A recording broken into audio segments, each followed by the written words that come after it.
जय गुरु गोरखनाथ। ओम नमः शिवाय। मैं किस्मतनाथ। मेरे पास एक कॉल आया था।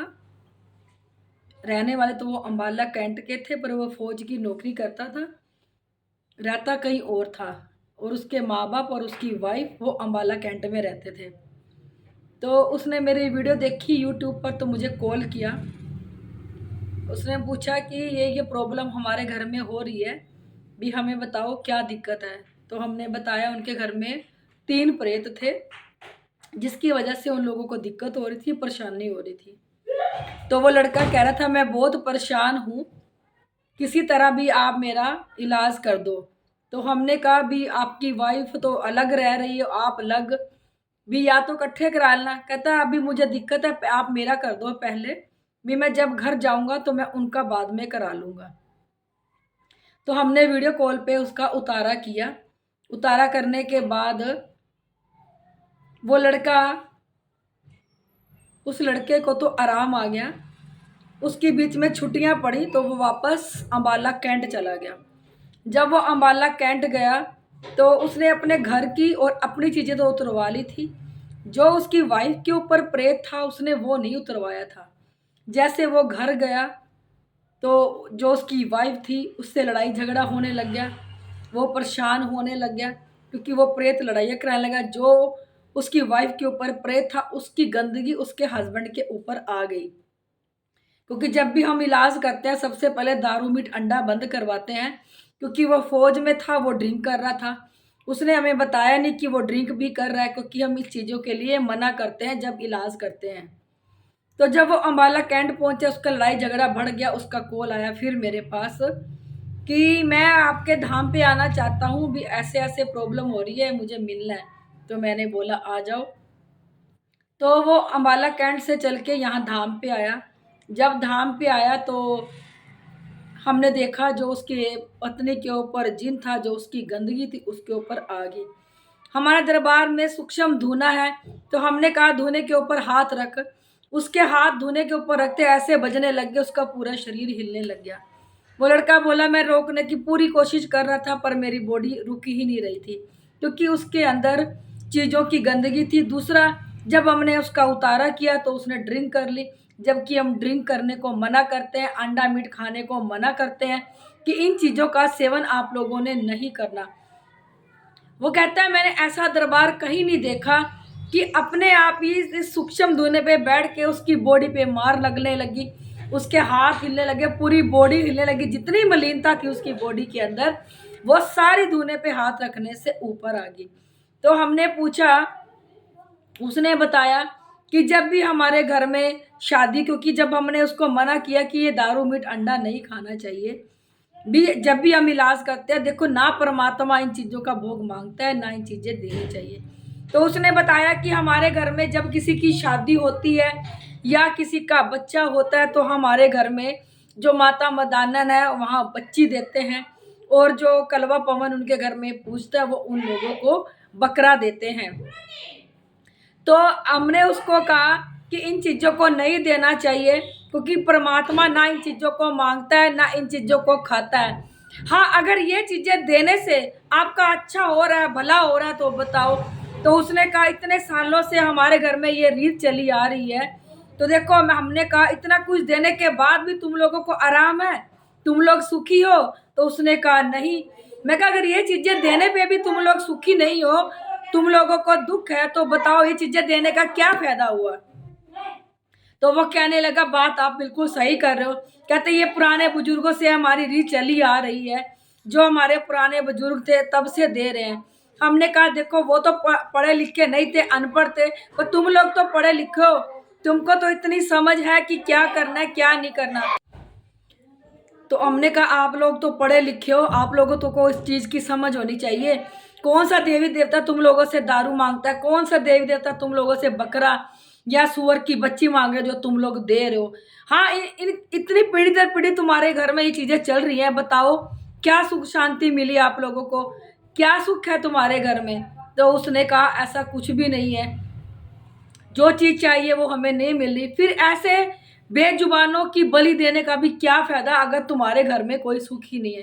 तो हमने कहा अगर इस दरबार से तुमने चलना है तो ना देखो दारू पीनी है, तो ना ही ये चीज़ों की बलि देनी है। तो वो कहने लगा हमें कोई समझाने वाला नहीं था, हमें कोई रास्ता देने वाला नहीं था, हमें इस दरबार में आके रास्ता मिला, सही दिशा मिली।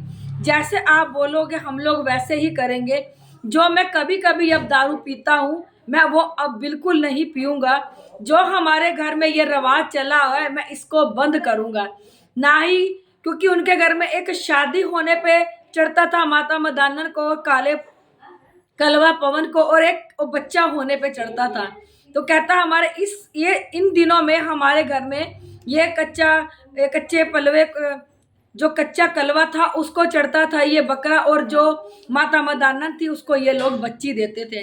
कहते हमें इतना अच्छा ज्ञान आपके पास आके मिला और हमें शिक्षा मिली, हमें कोई आज तक ऐसा कोई मिला नहीं जो हम लोगों को समझा सके, हम लोगों को रास्ता दे सके। हमें कोई रास्ता नहीं मिल रहा था, लेकिन आपके पास आके हम लोगों को रास्ता भी मिल गया, हम लोगों को समझ भी आ गई। आज से हम ये काम नहीं करेंगे, जैसा आप कहोगे हम वैसा ही करेंगे। अब हम इन चीज़ों को मिठ्ठे पे चलाएंगे। और मैं भी आज से जो एक कभी कभी मैं दारू ले लेता हूँ, मैं भी आज के बाद दारू नहीं पीऊँगा। देखो, अगर तुम्हारे ये दारू पीने से, ये मुर्गा मीट अंडा खाने से अगर तुम लोगों का भला हो रहा है तो तुम लोग करते रहो, किसी को कोई फर्क नहीं पड़ना इन चीज़ों का। बाकी देखो, जो हमारे पास आएगा हमसे रास्ता मांगेगा, हम उन लोगों को ये जरूर समझाएंगे कि ये दारू मीट अंडे बकरों में कुछ नहीं रखा। क्योंकि पहले ये लोग भी इंसान थे, क्योंकि ये भी अपनी जुनिया भोगने के लिए आए हैं। क्योंकि जितने मुर्गे बकरे हम लोग खाएंगे या चढ़ाएंगे, उतने ही हमें जन्म देना पड़ेगा। जो 84 लाख योनियां हैं, हम इसी में से निकल के आते हैं, तब जाके हमें एक इंसान की योनि मिलती है। इंसान की योनि में रह के भी अगर तुम लोग अच्छे कर्म ना कर सके, अच्छा काम ना कर सके, तो परमात्मा कहेगा फिर मुझे तुम्हें इंसान की योनि में लाने का क्या फायदा हुआ। अगर तुम इंसान की योनि में रह के भी, जानवर को में देखो समझ नहीं होती, उनमें दिमाग नहीं होता, पर तुम लोगों में समझ है, तुम लोगों में दिमाग है। तुम्हें धरती पे इसलिए भेजा गया कि परमात्मा का नाम जपो। जो भी तुम्हारे बुरे कर्म है अगले पिछले जन्मों के, वो अपने कर्म कर करके अपने को सुधार लो। बट तुम लोग समझते ही नहीं है। तुम सोचते हो जिंदगी यहीं पे है, जो कुछ है यहीं पे है, खाओ पियो ऐश करो, यही है सब कुछ। पर लोगों को ये नहीं पता, जीते जी तो तुम दंड मिलेगा ही मिलेगा, मरने के बाद आत्मा को उससे ज्यादा दंड मिलता है। फिर अब तो तुम इस शरीर में रह के जो तुमने बुरे कर्म किए हैं उसका पश्चाताप तुम कर भी सकते हो। अब उसके बाद, मरने के बाद तो ना तुम्हारा कोई पश्चाताप होगा और ना तुम कुछ कर पाओगे। फिर तुम लोग सोचोगे भी कि हम जाप कर ले, परमात्मा को याद कर ले, पर तुम्हारे पास कोई भी मौका नहीं होगा। एकमात्र शरीर में रह के ही परमात्मा तुम्हें मौका देता है ये काम करने का। अगर तुम लोगों ने ये मौका भी गवा दिया, पता नहीं तुम्हें दोबारा इंसान की जूनी मिलेगी कि नहीं मिलेगी।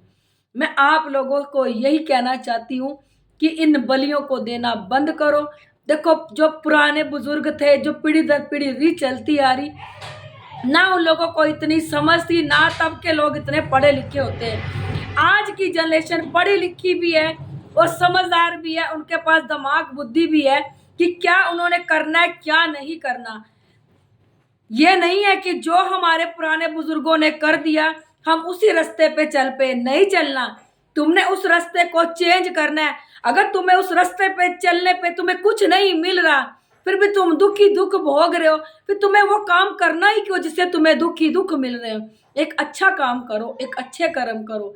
कोई भी देवी देवता इन चीजों की बलि नहीं मांगता, कोई भी देवी देवता ना दारू मांगता है, कोई भी देवी देवता ना कोई ये निर्जीव पशु पक्षियों की बलि मांगता है। इनकी बलियां देनी बंद कर दो, इनका कोई फायदा नहीं है। मैं बस आप लोगों को यही कहना चाहती थी। मैं अपनी हर वीडियो में कहती हूँ, इसमें भी कह रही हूँ, यहाँ गुरु गोरखनाथ और भोलेनाथ साक्षात प्रकट हुए थे। यहाँ पे हर सूक्ष्म से सूक्ष्म चीज को देखा जाता है, जो हमारे खून में रम जाती है, जो हमारी नसों में रम जाती है, जो हमारी बॉडी में रम के बह जाती है। फिर हमारी रीढ़ की हड्डी पे दर्द, हमारी कमर में दर्द, हमारे सिर में दर्द, हमारे मोढों पे दर्द होना शुरू हो जाता है। और ये अंदर ही अंदर ये इतनी सूक्ष्म से सूक्ष्म होके बैठ जाती है हमारी बॉडी में अंदर ही अंदर इतनी बीमारियों को लगा देती है। जब हम डॉक्टरों के पास जाते हैं तो रिपोर्टों में कुछ भी नहीं आता, हमारी रिपोर्टें नॉर्मल आती है। अगर किसी को काले परछाएं दिखते हैं, अगर किसी के साथ गंदा काम हो रहा है और भी कुछ, क्योंकि अलग अलग इंसानों के साथ अलग अलग चीजें होती हैं, अगर ये सब आप लोगों के साथ हो रहा है, नीचे मेरा नंबर दिया है, कॉल करना। अगर आप लोगों को मेरी वीडियो अच्छी लगती है, इसे लाइक, सब्सक्राइब और शेयर जरूर कर दिया करो।